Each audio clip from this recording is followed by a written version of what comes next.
देखिए, जब आपसे इंसेंटर यानी अंतःकेंद्र पे बनने वाला एंगल पूछा जाए तो मैं आपको पहले ही बता चुका हूँ कि ये एंगल होता है आपके पास BIC बराबर 90 + a/2।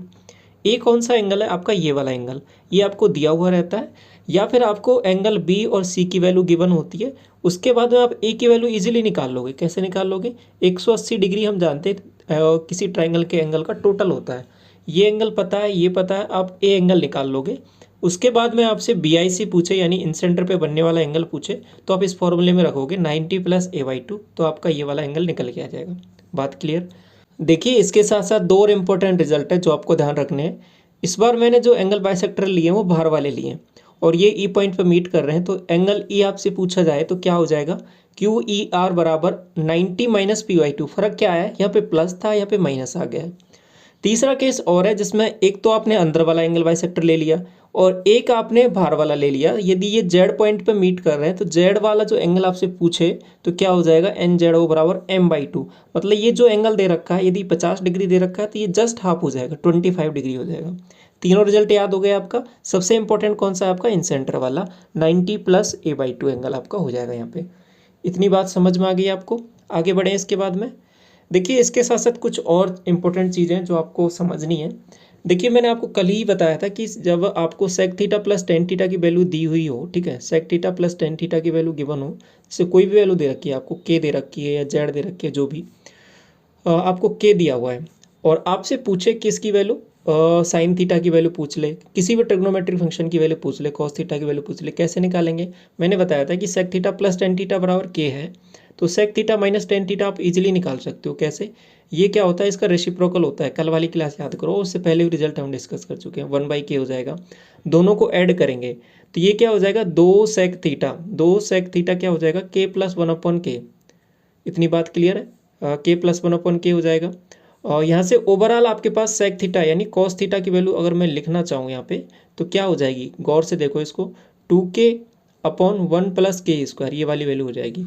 अब देखिए, मैंने एक आपको ट्रिपलेट बताया था किस किस का, कि आपका ट्रिपलेट होता है k² + 1 का और आपका एक ट्रिपलेट होता है 2k और k² - 1। अब आपको दे देगा सवाल में कि k की वैल्यू एक से बड़ी है या छोटी है। अगर एक से छोटी होगी तो 1 - k² हो जाएगा।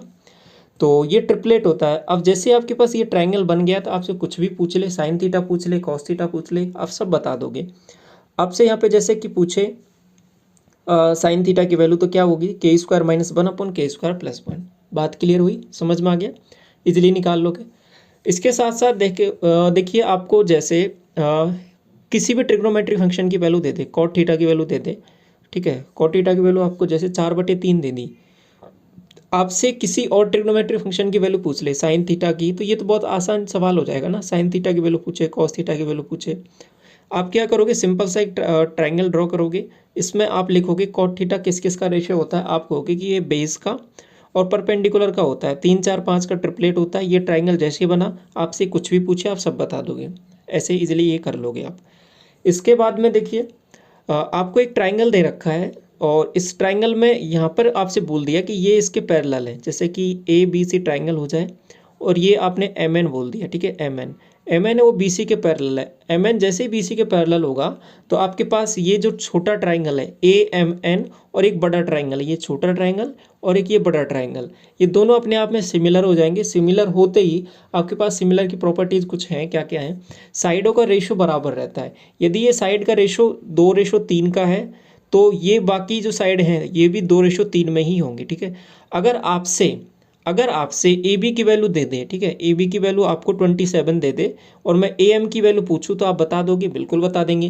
देखो, ए बी की वैल्यू कितनी है? 27। कितने यूनिट की वैल्यू? आप कहोगे 3 यूनिट की वैल्यू है। आपसे ए एम की वैल्यू पूछे तो आप निकाल लोगे? बिल्कुल निकाल लेंगे। 2 यूनिट की वैल्यू निकालनी है आपको, तो कितनी आएगी? आप कहोगे ये 3 से जाएगा 9 बार, 9 दूनी 18, तो 18 आ जाएगा। तो इसकी वैल्यू कितनी आ जाएगी? 18 आ जाएगी। बात समझ में आई? ऐसे ही आपसे मैं यहाँ पे साइडों का रेशो तो दे रखा है 2:3। अगर मैं एरिया का रेशो पूछूं तो एरिया का रेशो भी आप बता दोगे? बिल्कुल हो जाएगा। इसका स्क्वायर कर दो, आपका कहोगे कि 4:9, 4:9 में इसका एरिया रहेगा। अगर कोई एक पर्टिकुलर एरिया आपको दे रखा है, यदि ये 16 यूनिट दे रखा है, ठीक है, तो इसका एरिया आप निकाल लोगे? बिल्कुल निकाल लेंगे। इसका 4 गुना करना है तो ये 36 हो जाएगा। तो ऐसे आप कुछ भी आपसे पूछे इजीली निकाल लोगे आप। आपको पता होना चाहिए कि कौन सा ट्राइंगल किसके आपका सिमिलर है, ठीक है। तो ये आपका इंसेंटर वाला भी हो गया, ये थेल्स थ्योरम हो गई आपकी। इसके बाद में देखिए आपके क्वेश्चन पूछे जा रहे हैं डीआई से रिलेटेड, ठीक है। 3 डीआई के क्वेश्चन है। डीआई के क्वेश्चन बहुत इजी है, आप इजीली बना सकते हो। इसमें हिस्टोग्राम, आपका बार ग्राफ और लाइन ग्राफ पूछे गए। आसान सवाल है, सीधी वैल्यूज आपको देखनी है और सीधा आप उसमें से वैल्यू पुट करके वहाँ से बना सकते हो इजीली, कोई दिक्कत नहीं आने वाली। इसके बाद में आपको जैसे कि 2 सिलेंडर दे रखे हैं, ठीक है। 2 सिलेंडर हैं जिसमें उनकी वॉल्यूम V1 V2 है। वॉल्यूम का रेशो दे रखा है, बेसिकली आपको वॉल्यूम का रेशो दे रखा है 2:3 जैसे आपको दिया हुआ है। और आपको दिया हुआ है कि इनके रेडियस का, ये तो आपके पास वॉल्यूम का रेशो हो गया। इसके साथ साथ रेडियस का रेशो भी दे रखा है आपको। रेडियस का रेशो क्या दे रखा है? रेडियस का रेशो आपको दे रखा है 3:4 में। तो आपसे इसका हाइट का रेशो पूछ लिया है, हाइट का रेशो। तो आपको एक चीज़ पता है, देखो ये तो 2:3 का दे दिया वॉल्यूम का, तो ठीक है। और आपको रेडियस का भी दे रखा है R1 R2 आपको 3:4 का दे रखा है। तो आपसे क्या पूछा गया सवाल में? आपसे हाइट का रेशो पूछ लिया है, हाइट का H1/H2 का। तो कैसे निकालेंगे? देखिए आपने पढ़ा है कि जो वॉल्यूम होता है ना आपका, वॉल्यूम πr² होता है, ठीक है, πr²। अब पाई तो कांस्टेंट टर्म है, तो पाई को तो हटा दो। r² को आपको देखना है, आपको निकालना क्या है? आपको H निकालना है। तो H का फॉर्मूला निकाल लो यहाँ से। H क्या हो जाएगा? बेसिकली V/r² हो जाएगा। तो V/r² का रेशियो आपको चेक करना है। तो वॉल्यूम का रेशियो मैं यहाँ पे लिखूँ तो फिर क्या हो जाएगा? आप कहोगे 2:3 का है।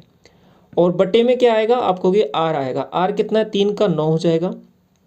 और 4 का कितना हो जाएगा? आप कहोगे 4 का 16 हो जाएगा, ठीक है। तो रेशियो क्या आ जाएगा? ये 16 दूना 32 और ये 9 है 27, तो 32:27। तो इस तरीके से आप निकाल सकते हो, बिल्कुल निकाल सकते हैं, ठीक है। आपसे कुछ भी पूछ ले तो ये इजीली आप बता दोगे। हाइट का रेशियो इस तरीके से आ जाएगा इनका।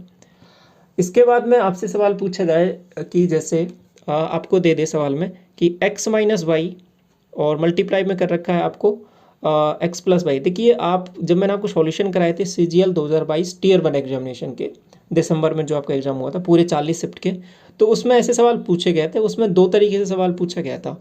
आपके पास स्टेटमेंट में पूछा गया था। पहला स्टेटमेंट में ये दे रखा था, दूसरा में दे रखा था। आपसे बोला था कि कौन सा स्टेटमेंट करेक्ट है। तो वहाँ से बाकी सवाल की भावना यही थी, सवाल यही था आपका, बदल के चीज़ें पूछी जा रही हैं, है वही सवाल जो पहले पूछे जा चुके हैं आपसे। तो आपसे सवाल जैसे x-y आपको दिया हुआ है और आगे दे रखा है कि x+y और x² + y², और आगे आपको दे रखा है कि x⁴ + y⁴, और आगे भी कुछ दे दे तो भी हो जाएगा सवाल, बाकी इतना भी दे रखा है तो भी हो जाएगा, ठीक है। x⁴ और y⁴। तो कैसे करोगे इस सवाल को? आपने एक चीज़ पढ़ रखी है, a+b का फॉर्मूला होता है a² - b²। तो यहाँ से क्या आ जाएगा? आप कहोगे x² - y² बन जाएगा इस वाले से। इन दोनों से ये बन गया। अब इसको इसके साथ मर्ज करो तो फिर ये क्या बन जाएगा? x⁴ - y⁴, ठीक है। अब ये किसके साथ मर्ज हो जाएगा? ये इसके साथ मर्ज हो जाएगा। क्या बना देगा? x⁴ - y⁴, बिल्कुल। अब ये इसके साथ मर्ज हो जाएगा, क्या बना देगा? x⁴ - y⁴, ठीक है। तो इस तरीके से ये आपका आंसर हो जाएगा। तो इजीली कर लोगे ये वाला सवाल, इसमें कोई परेशानी नहीं होनी चाहिए, ठीक है। इसके बाद में देखिए, जैसे कि मैंने आपसे बोला कि रेट है, और रेट में आपको दे रखा है कि रेडियस। रेडियस है आपको 10% का इंक्रीज़ दे रखा है, ठीक है। 10% का इंक्रीज़ दे दे और आपसे वॉल्यूम में चेंज पूछे, ठीक है, वॉल्यूम में चेंज, तो कोई बड़ा काम है क्या? नहीं, बड़ा काम नहीं है, आसानी से हम बता सकते हैं। अगर 10% का इंक्रीज़ दे रखा, मैं दोनों चीज़ें बता देता हूँ आपसे। 10% का इंक्रीज़ दे रखा हो तो कैसे करेंगे? 10% का डिक्रीज़ दे रखा हो तो वॉल्यूम में क्या फ़र्क पड़ेगा, तो आप इजीली निकाल सकते हो। देखो 10% के लिए तो मैंने आपको सीधी वैल्यूज़ भी बता रखी हैं। 10% के लिए तो आप सीधा बता दोगे 33.1% का अगर इंक्रीज़ है तो इंक्रीमेंट इतना आ जाएगा 33.1, ठीक है। और बाकी AB रूल से भी निकाल सकते हो, 10 + 10, ठीक है, का 21 हो जाएगा। 21 और 10 में फिर दोबारा लगा दो, फिर दोबारा 33.1 आ जाएगा। 4 साल के लिए पूछूं मैं आपसे तो वो वाला CI का केस हो जाएगा, लेकिन अब वॉल्यूम तो पावर 3 ही होती है, तो 3 तक ही चलेंगे, तो ये 33.1 हो जाएगा। अगर मैं आपसे एरिया में पूछूं, अगर 10% का इंक्रीज़ है तो फिर क्या हो जाएगा? आप बता पाओगे? आप बिल्कुल बता दोगे। 21% का इंक्रीज़ हो जाएगा आपको, कि बिल्कुल। अगर चीज़ें इस तरीके से चलें, अगर डिक्रीमेंट हो, ठीक है, अगर डिक्रीमेंट हो आपसे 10% का डिक्रीमेंट हो, तो आपसे पूछे, एरिया में पूछ ले और आपसे वॉल्यूम में पूछ ले, तो आप बता दोगे? बिल्कुल बता देंगे। देखो आप सिंपल सा कैलकुलेशन ऐसे भी कर सकते हो। 10 से कोई वस्तु है, 10% का मतलब होता है 1/10। डिक्रीज दे रखा है तो 10 से पहले 10 था, बाद में 9 हो गया है, पहले 10 था, बाद में 9 हो गया, डायरेक्ट इतना कर लो। तो 100 था, 81 हो गया है। 100 था अभी और 81 हो गया, तो आप कहोगे कितना कम हो गया है, आप कहोगे 19 कम हो गया है। तो 19% का चेंज आ जाएगा, और वो होगा क्या, बेसिकली कमी आएगी अगर कमी दे रखी है तो। वॉल्यूम में देखें तो एक बार और 10 को लिख लो, 10 से 9, तो अभी कितना हो जाएगा, ये 729 हो जाएगा, ये कितना हो जाएगा, 1000 हो जाएगा। तो अभी आपके पास कितना आ जाएगा, 729 डिवाइड बाई 1000, ठीक है। आप कहोगे ये कितना कम हो गया है, आप देख लो, माइनस करके देख लो इसको कितना बन रहा है। आपने माइनस किया तो यहाँ पे कितना बन रहा है, देखो 1, और आपके पास यहाँ हो जाएगा 3, तो ये आपके पास 7 हो जाएगा, और यहाँ हो जाएगा आपके पास कितना, 8, तो 2 हो जाएगा, तो 27.1। तो 27.1 आपका क्या हो जाएगा यहाँ पे, ये आपका हो जाएगा 73, ठीक है। ये आपका हो जाएगा क्या, डिक्रीमेंट, तो वॉल्यूम में इतना चेंज आ जाएगा। तो इस तरीके से इजीली कर लोगे, कोई परेशानी की बात नहीं होनी चाहिए इसमें। एक सवाल जैसे आपको दे रखा है कि कोई नाव है, ठीक है, नाव है, बोट है, आपके पास धारा की दिशा में दे रखा है उसका कि 72 किलोमीटर ये जाती है आपके पास 9 घंटे में, ठीक है। ये आपका दे रखा है धारा की दिशा में, अलोंग, ठीक है। आप डाउनवर्ड डायरेक्शन बोल सकते हो। और दूसरा दे रखा है आपके पास अपवर्ड डायरेक्शन में, अपवर्ड यानी धारा के विपरीत, धारा के अगेंस्ट, ठीक है। तो ये आपका दे रखा है कि 72 किलोमीटर आपके पास जा रही है, कितने टाइम में, देखो टाइम ज़्यादा लगाएगी इस बार, 12 घंटे में। तो आपसे पूछा क्या है कि धारा की स्पीड पूछ लेगा आपसे, या नाव की स्पीड पूछ लेगा, दोनों निकाल लोगे। यहाँ से पहले स्पीड देखो कितनी बन रही है, धारा की दिशा में कितनी है, आपके पास 9 8 72, ठीक है, और ये 12 6 72। ये बात समझ में आई है आपको। देखो ये 9 का भाग दिया मैंने, 8 बार आएगा, और इसका 12 का इसमें भाग दिया, 6 बार आएगा, ठीक है। और अब ये आपने डायरेक्शन स्पीड निकाल ली है, 8 और 6 की स्पीड निकाल ली है, ठीक है। 8 की स्पीड निकाल ली है आपने डाउनवर्ड डायरेक्शन में। डाउनवर्ड डायरेक्शन होती क्या है, बेसिकली v प्लस यू, ठीक है, दोनों ऐड हो जाती है आपके पास। ये आपके पास 8 आ गया है, और v माइनस यू आपके पास कितना आ गया, 12 6 72 था ना, तो 6 आ गया है। आपसे जो भी पूछेगा निकाल लोगे आप। जैसे कि आपसे v की वैल्यू पूछिए, नाव की स्पीड पूछिए, तो दोनों को ऐड करो, डिवाइड बाई 2, तो v कितना आ जाएगा, 8 से 14 डिवाइड बाई 2, मतलब 7 आ जाएगा। और यदि यू की वैल्यू पूछूँ, स्ट्रीम की, आपसे धारा की या नदी की चाल पूछूँ, तो कितनी हो जाएगी, दोनों का डिफरेंस डिवाइड बाई 2, दोनों का डिफरेंस किया आपने तो 2 डिवाइड बाई 2, तो आपका आंसर क्या हो जाएगा, 1। तो धारा की स्पीड हो जाएगी आपके पास 1 किलोमीटर प्रति घंटे, या फिर जो भी दे रखा है आपको जिस भी यूनिट में। और आपके पास नाव की स्पीड हो जाएगी 7 किलोमीटर प्रति घंटे, ठीक है।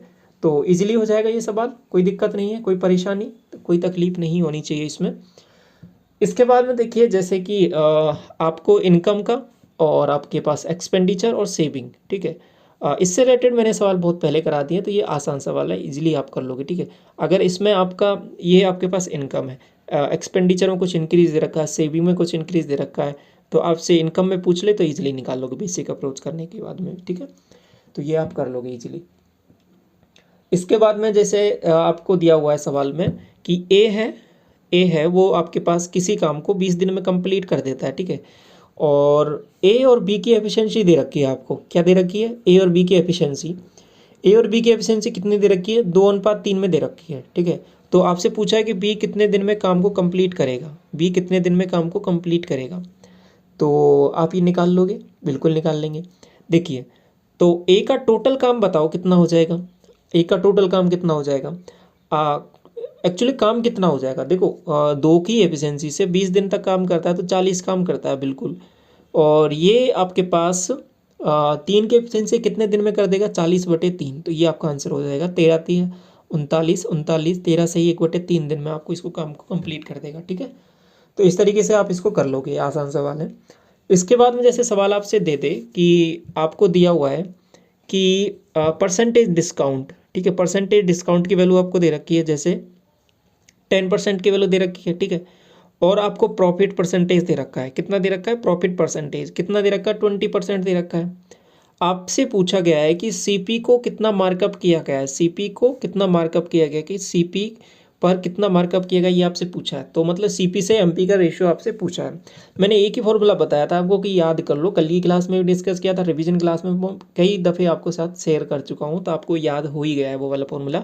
है क्या, बेसिकली सीपी से एमपी का हम रेशियो जब निकालते हैं तो क्या करते हैं, 100 माइनस परसेंटेज डिस्काउंट, और बटे में क्या आता है 100 प्लस माइनस पी या एल, 100 प्लस माइनस पी या एल, ठीक है। अब यहाँ पे आप बताओगे परसेंटेज में यहाँ पे प्रॉफिट हो रहा है तो फिर नीचे क्या लेंगे, हम नीचे यहाँ पे प्रॉफिट लेंगे, ठीक है। तो यहाँ पे इसको मैं प्रॉफिट लिख लूँ, तो इसको मैं प्रॉफिट लिख लूँ, तो इसको हटा दूँ पूरे को, तो हम क्या लिखेंगे यहाँ पे 100 माइनस परसेंटेज डिस्काउंट, 100 माइनस 10 आप कहोगे 90 बटे में 100 प्लस माइनस पी या एल, 100 प्लस माइनस पी या एल, तो कितना हो जाएगा 100 प्लस माइनस पी या एल। देखो 20% का क्या हुआ है इंक्रीज, तो 100 120 आ जाएगा, ठीक है। कितना इंक्रीज हो गया, आप रेशियो ले लो चाहे भले काट लो इसको 0 से 0, 3 से काट लो इसको 3 बार, 3 से काट लो इसको 4 बार, ठीक है। तो 3 कोई सीपी था उसका 4 हो गया, मार्कअप कर दिया है। तो कितना मार्कअप किया है, आप कहोगे कि 1 का मार्कअप किया है, कितने पर मार्कअप किया है 3 पर मार्कअप किया है, तो कितना आ जाएगा 1/3, 33 सही 1/3, ये आपका करेक्ट आंसर हो जाएगा। इजीली निकाल लोगे आप किस तरीके से इसको किया जाता है। समझ में आया ये वाला सवाल, कंसेप्ट किस तरीके से हमने इसको अप्रोच किया है, आसान सवाल है। तो इस तरीके से ये आपके ओवरऑल यहाँ पे चीज़ें चली हैं, आपको आई होप ये सब चीज़ें समझ में आई होंगी। इसके साथ साथ एक सवाल और देख लीजिए कि जैसे कि आपको दे रखा है कोई क्लास है जिसमें बॉयज़ और गर्ल्स का आपको रेशियो पूछा है, ठीक है, कितना है, और आपसे दे रखा है कि जो बॉयज़ हैं उनका एवरेज मार्क्स दे रखा है वो 45 है, ठीक है, और गर्ल्स का जो एवरेज मार्क्स है वो आपके पास 30 दे रखा है, और पूरी क्लास का जो एवरेज है वो आपके पास 35 दे रखा है। बॉयज़ का एवरेज 45, ये 30 और ये 35। तो मिक्सचर एलिगेशन लगा दो, बेसिक से कर लो, कैसे कर लो, मिक्सचर एलिगेशन हमने यहाँ पे लगाया तो क्या हो जाएगा, डिफरेंस इसका 10 हो जाएगा, इसका डिफरेंस 5 हो जाएगा, तो इसको काटा यहाँ से तो ये 1:2 आ जाएगा, ठीक है। तो बॉयज़ और गर्ल्स का जो रेशियो आएगा वो 1:2 में आ जाएगा। अगर आपके पास टोटल संख्या दे रखी है तो बॉयज़ और गर्ल्स की इंडिविजुअल संख्या भी हम निकाल सकते हैं, ठीक है। तो बात समझ में आई। इस तरीके से ये बेसिक आपके सवाल हैं जो आपसे एग्जाम्स में पूछे जा रहे हैं बार बार, आप इजीली इनको बना पा रहे हो, तो ये ओवरऑल चीज़ें चल रही हैं, ठीक है। बाकी जो भी अपडेट होगा आप टेलीग्राम चैनल से ज़रूर जुड़े रहें, और चैनल पे पहली बार विजिट करें, सब्सक्राइब कर लें फर्दर क्लासेस के लिए। और साथ साथ में इसके पहले एक क्लास मैं कर चुका हूँ जिसमें कंप्लीट रिवीजन हमने डिस्कस कर लिया है, वो क्लास यदि नहीं देखी तो उसको ज़रूर देख लें। 2 घंटे की क्लास है, यदि अपकमिंग शिफ्ट में आपका एग्जाम है तो आपके लिए बहुत बेनिफिशियल होने वाली हो, ठीक है। चैनल पर अवेलेबल है, उसका PDF भी टेलीग्राम चैनल पर मिल जाएगा आपको। तो ये सब चीज़ें हैं अवेलेबल। तो इस वीडियो को यहीं तक रखते हैं, थैंक यू सो मच।